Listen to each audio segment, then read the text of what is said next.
ನನ್ನನ್ನ ಬಿಜೆಪಿಗೆ ಸೇರಿಸಿಕೊಳ್ಳಿ ಅಂತ ನಾನು ಹೇಳೋದಿಲ್ಲ ಅಂತ ಬಿಜೆಪಿಯಿಂದ ಉಚ್ಚಾಟಿತ ಶಾಸಕ ಯತ್ನಾಳ್ ಅವರು ಹೇಳಿಕೆ ಕೊಟ್ಟಿದ್ದಾರೆ. ವಿಜಯಪುರದಲ್ಲಿ ಉಚ್ಚಾಟಿತ ಶಾಸಕ ಯತ್ನಾಳ್ ಅವರು ಹೇಳಿಕೆ ಕೊಟ್ಟಿದ್ದಾರೆ. ನನ್ನನ್ನ ಮತ್ತೆ ಬಿಜೆಪಿಗೆ ಸೇರಿಸಿಕೊಳ್ಳಿ ಅಂತ ನಾನು ಹೇಳಲ್ಲ. ವೀರಣ್ಣ ಚರಂತಿಮಠ್ ಅವರು ನನ್ನ ಆತ್ಮೀಯ ಸ್ನೇಹಿತರು, ಅವರು ನನಗೆ ತುಂಬಾ ಆತ್ಮೀಯರು.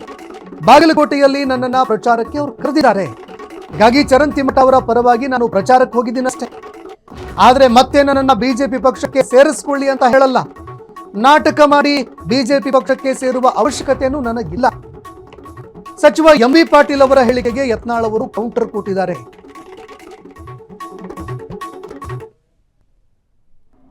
ಬಿಜೆಪಿಯವರೇ ನಾನು ಕರ್ಕೊಂತ ಕಾಲ ಬರ್ತದೆ, ನನ್ನೇ ಮುಖ್ಯಮಂತ್ರಿ ಅಭ್ಯರ್ಥಿ ಮಾಡೋ ಕಾಲ ಬರ್ತದೆ.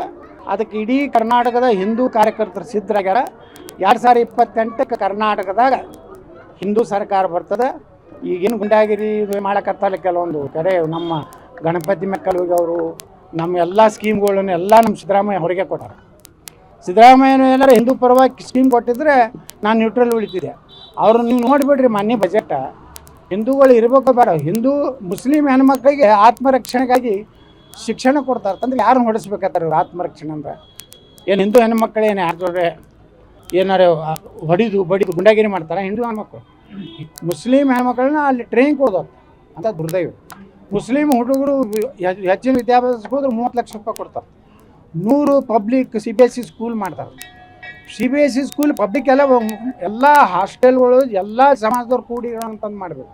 ಈ ಉರ್ದು ಶಾಲೆಗಳನ್ನು ಏನು ಮಾಡಬೇಕು? ನಾನು ಕನ್ನಡದಲ್ಲಿ ಹೋಗ್ಬೇಕು. ಅದಕ್ಕೆ ಇಂಥ ಮುಸ್ಲಿಮ್ ಒಂದು ಬಜೆಟ್ ಕೊಟ್ಟಿದ್ರಿಂದ ಯಾವ ಕಾಲಕ್ಕೂ ಕಾಂಗ್ರೆಸ್ ಮಾಡೋ ಪ್ರಶ್ನೆ ಇಲ್ಲ. ಕಾಂಗ್ರೆಸ್ ಕೂಡ ಹೊಂದಾಣಿಕೆಯಾಗಿ ನಾ ದಾವಣಗೆರೆಯಾಗ ರಾತ್ರಿ ಕಾಂಗ್ರೆಸ್ ಯಾರ್ದಾರು ಸ್ವಾಮಿಗಳ ಕಡೆಯಿಂದ ಹೇಳಿಸೋದು, ಶಾಮನೂರು ಭಾಳ ದೊಡ್ಡ ಕುಟುಂಬ, ಅಂಥ ಹಲ್ಕ ಕೆಲಸ ನಾವು ಮಾಡೋದಿಲ್ಲ. ಇನ್ನು 2028ಕ್ಕೆ ನಾನೇ ರಾಜ್ಯದ CM ಆಗ್ತೀನಿ. ನನ್ನನ್ನ CM ಮಾಡಿ ಅಂತ ನಾನು ಯಾವುದೇ ಕಾರಣಕ್ಕೂ ಕೇಳಲ್ಲ. 2028ಕ್ಕೆ ನಾನೇ ರಾಜ್ಯದ CM.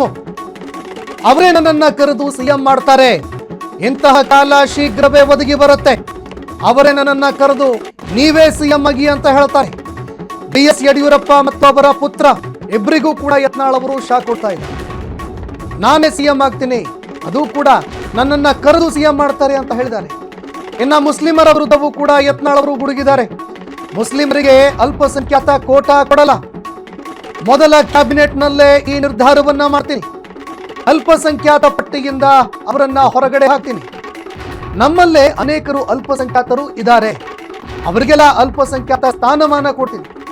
ಮರಾಠರು, ಬ್ರಾಹ್ಮಣರು, ಕ್ಷತ್ರಿಯರಿಗೆ ಈ ಸ್ಥಾನಮಾನವನ್ನ ಕೊಡ್ತೀನಿ. ಆಂಜನೇಯನ ಸನ್ನಿಧಾನದಲ್ಲಿ ನಿಂತು ನಾನು ಈ ಮಾತು ಹೇಳ್ತಾ ಇದ್ದೀನಿ. ವಿಜಯಪುರದಲ್ಲಿ ಶಾಸಕ ಯತ್ನಾಳ್ ಹೇಳಿಕೆ ಕೊಡ್ತಾರೆ. ಹಿಂದೂಗಳು ಒಗ್ಗಟ್ಟಾಗ್ತಾರೆ. ಹಿಂದೂಗಳ ಬಳಿ ಸ್ವಲ್ಪ ಅಸಮಾಧಾನ ಇದೆ. BJP ಏನು ನಾಯಕರು ಅದಾರಲ್ಲ, ಅಧಿಕಾರ ಇದ್ದಾಗ ಹಿಂದೂಗಳ ರಕ್ಷಣೆ ಮಾಡಿಲ್ಲ. ಅಲ್ಲಿ KG ಹಳ್ಳಿ DG ಹಳ್ಳಿ ಒಳಗೆ ಪೊಲೀಸರ ಮ್ಯಾಗ ಇದು ಆದಾಗ ಅವಾಗ ಎನ್ಕೌಂಟ್ರ್ ಮಾಡಿದ್ರೆ, ಹುಬ್ಳಿ ಪೊಲೀಸ್ ಸ್ಟೇಷನ್ ಮ್ಯಾಗ ಆಕ್ರಮಣ ಮಾಡಿದಾಗ ಹಿಂದೂ ಕಾರ್ಯಕರ್ತರ ರಕ್ಷಣೆ ಮಾಡೋದು BJP ಅವ್ರು ಮಾಡಲಾರ್ದಕ್ಕೆ. ಇನ್ನೂ ಹಿಂದೂ ಪರವಾಗಿ ಮಾತಾಡೋದಿಲ್ಲ. ಒಬ್ಬರೇ BJP ಲೀಡರ್ ನಾನು ನಮ್ಮ ಸರ್ಕಾರ ಬಂದರೆ ಯೋಗಿ ಆದಿತ್ಯನಾಥರ ಮಾದರಿ ಸರ್ಕಾರ ಕರ್ನಾಟಕ ತರ್ತೀನಿ ಒಬ್ಬರೇ ಅನ್ನೋ ಕರ್ನಾಟಕದಾಗ. ನಾ ಹೇಳ್ತೀನಿ 2028 ಕೊಡ್ರಿ ಯೋಗಿ ಮಾದರಿ ಆಡಳಿತ ಕರ್ನಾಟಕನ ನಾನು ತೊಗೊಂಡ್ಬರ್ತೀನಿ. ಮೊದಲನೇ ಕ್ಯಾಬಿನೆಟ್ನಾಗ 4% ಮುಸ್ಲಿಂ ರಿಸರ್ವೇಷನ್ ತೆಗೆದು ಹೋಗ್ತೀನಿ.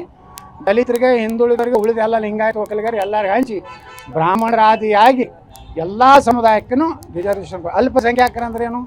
15% ಇದ್ದವರು ಅಲ್ಪಸಂಖ್ಯಾತರು, 1-2% ಇದ್ದವರು ಅಲ್ಪಸಂಖ್ಯಾತರು. ಇವತ್ತು ಅಲ್ಪಸಂಖ್ಯಾತರು ವ್ಯಾಖ್ಯಾನ ಆಗಬೇಕಲ್ಲ.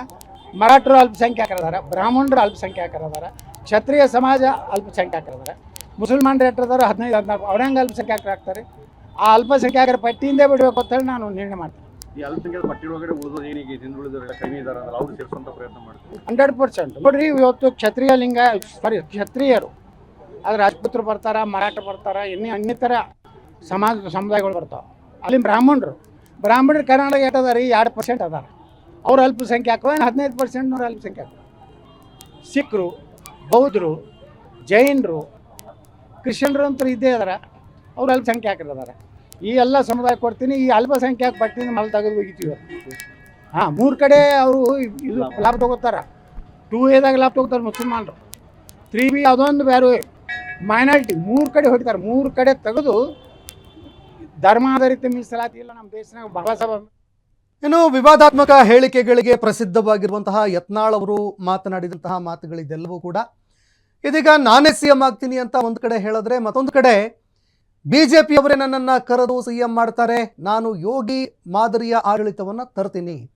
ಅವ್ರು ಯಾವ ರೀತಿ ಆಡಳಿತ ಮಾಡ್ತಾ ಇದ್ದಾರೆ ಅದೇ ರೀತಿ ಕರ್ನಾಟಕದಲ್ಲೂ ಕೂಡ ಯೋಗಿ ಮಾದರಿಯನ್ನ ಆಡಳಿತದಲ್ಲಿ ತರ್ತೀನಿ, 4% ಅಲ್ಪಸಂಖ್ಯಾತರ ಮೀಸಲಾತಿ ಅದನ್ನ ಕಿತ್ತಾಕ್ತೀನಿ ಅನ್ನೋ ಮಾತುಗಳನ್ನು ಅವ್ರು ಹೇಳ್ತಾ ಇದ್ದಾರೆ. ಕ್ಷಣ ಕ್ಷಣದ ಸುದ್ದಿಗಳಿಗಾಗಿ ಫ್ರೀಡಂ ಟಿವಿ ಸಬ್ಸ್ಕ್ರೈಬ್ ಮಾಡಿ, ಲೈಕ್ ಮಾಡಿ ಹಾಗೂ ಫಾಲೋ ಮಾಡಿ.